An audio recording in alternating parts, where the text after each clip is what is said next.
Olá, nono, tudo bem com vocês? Hoje nós teremos aula de língua portuguesa e finalizaremos o módulo 1 do livro. Nós veremos o capítulo 3, certo? E seccionei em dois.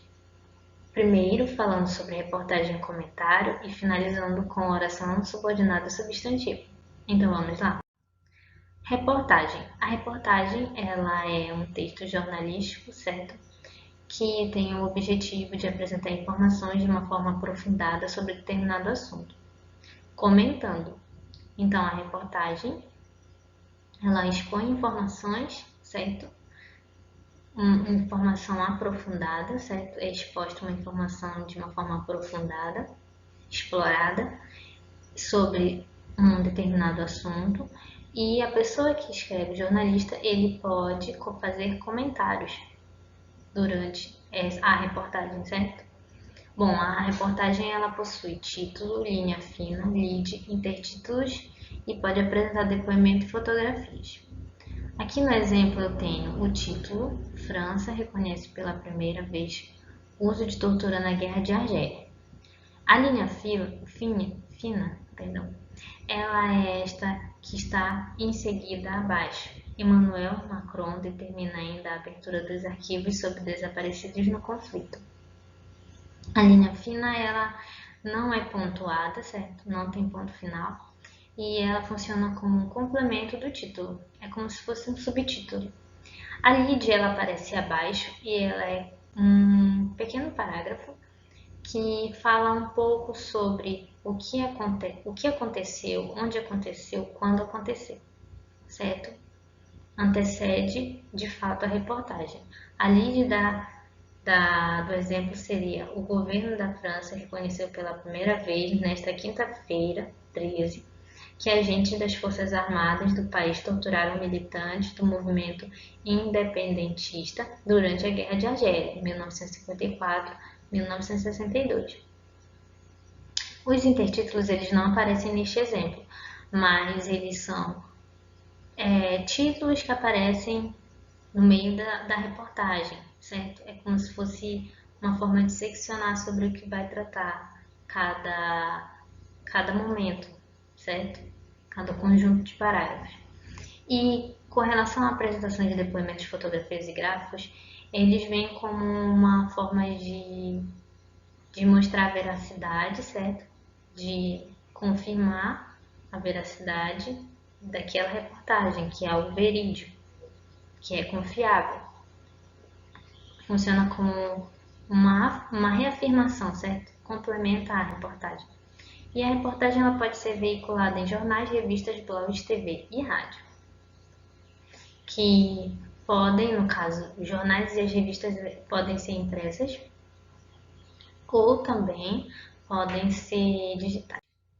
E o comentário, ele é um texto, na maioria das vezes curto, no qual os leitores fazem observações acerca de uma postagem em redes sociais, blog ou site, certo? Então, o comentário ele é muito visto nas redes sociais, certo? Comentários em fotos, comentários em aplicativos, em serviços, no caso, né, no geral, na internet, em páginas da internet. E o comentário ele pode apresentar um elogio, uma crítica, pode argumentar e entre outras formas de outras coisas que podem apresentar, certo? Então, proponho a vocês como atividade para casa, referente ao conteúdo que acabamos de ver, a atividade do livro, páginas 72 a 82. Agora nós entraremos e sobre a oração subordinada substantiva falaremos sobre, certo? Nós já vimos as orações subordinadas, que existem três tipos: a substantiva, a adjetiva e a adverbial. No entanto, a substantiva é a mais longa, certo? Porque ela pode ter mais de uma função, e nós veremos quais são, novamente, essas funções e especificamente cada uma. A oração subordinada substantiva ela atua como substantivo e pode exercer as funções sintáticas de sujeito, predicativo, objeto direto e indireto, complemento nominal e acústico. Bom, elas geralmente são introduzidas pelas conjunções subordinativas integrantes que e se. Então, nós vamos observar que essas duas conjunções elas aparecerão ligando a oração subordinada à oração principal. Vejamos os dois exemplos. A pesquisa apontou que a população de koalas caiu muito. Aqui nós temos a oração principal, a conjunção, certo? Integrante, e a oração subordinada substantiva, certo? Que está sendo ligada pela conjunção integrante. Temos outro exemplo. Pesquisadores não sabem se dados são confiáveis, se os dados são confiáveis. Aqui nós temos novamente a oração principal, pesquisadores não sabem, a conjunção integrante se, e a oração subordinada substantiva, os dados são confiáveis. Agora vejamos as classificações. Subjetiva. A subjetiva ela atua como sujeito do verbo da oração principal. Lembrando que essa relação é sempre com o verbo da oração principal, sempre com o verbo da oração principal. Então, a subjetiva ela atua como um sujeito do verbo da oração principal e esse verbo sempre vai aparecer na terceira pessoa do singular. Exemplo, é necessário que eles estudem. É o meu verbo de ligação, está na terceira pessoa do singular. Necessário é o meu predicativo do sujeito. Que eles estudem é o meu sujeito, certo? A oração principal é necessário. Oração subordinada substantiva subjetiva, que eles estudem. Por que é subjetiva? Porque ela está exercendo, atuando como sujeito. Objetiva direta. Ela exerce função de objeto direto, ou seja, eu vou ter um verbo transitivo que vai pedir um objeto e esse objeto vai ser direto, certo? Então vejamos, ele verificou se todos vieram. Verificou meu verbo transitivo direto e se todos vieram, meu objeto direto. Então percebam que eu tenho a oração principal, ele verificou, certo? E se todos vieram, é o meu objeto direto. Está exercendo a função de objeto direto. É uma oração subordinada. Por que subordinada? Porque ela não tem sentido completo. Ela precisa da oração principal. Então, aqui eu tenho uma oração principal e a oração subordinada substantiva objetiva direta. A objetiva indireta será a mesma ideia. No entanto, ela vai exercer função de objeto indireto. Exemplo, acredito no que você me disse. Verbo transitivo indireto. Verbo acreditar. E é a minha oração principal. No que você me disse é o meu objeto indireto. Logo, é uma oração subordinada, substantiva, objetiva indireta. Por quê? Porque exerce função de objeto indireto. Completiva nominal.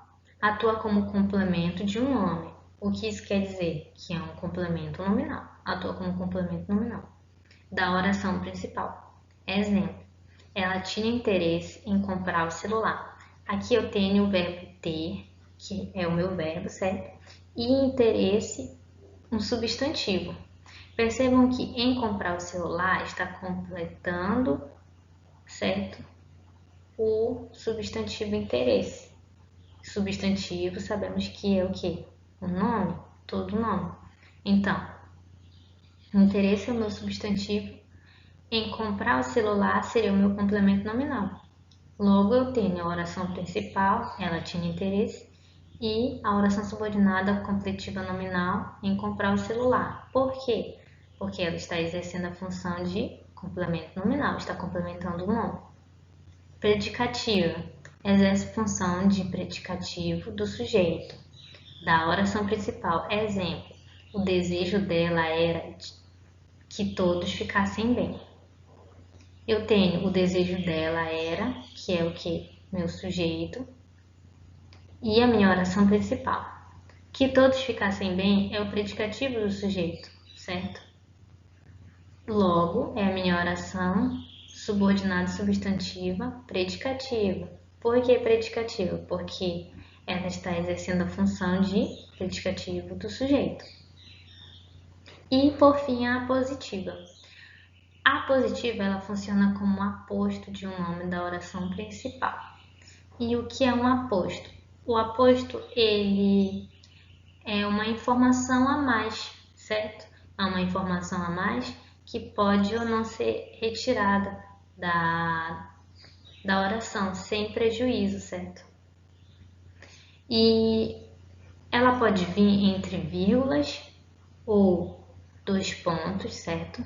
Aqui segue um exemplo. Amadeu tinha um sonho, dois pontos, que tivesse sua casa. Aqui eu tenho a oração principal. Amadeu tinha um sonho. E tenho o aposto, que tivesse sua casa. Logo, tenho a minha oração subordinada, substantiva, apositiva. Por quê? Porque está exercendo a função de aposto. Percebam que todas elas possuem a conjunção, certo? Que as liga. A maioria delas possui a conjunção e é a marca da oração subordinada, certo?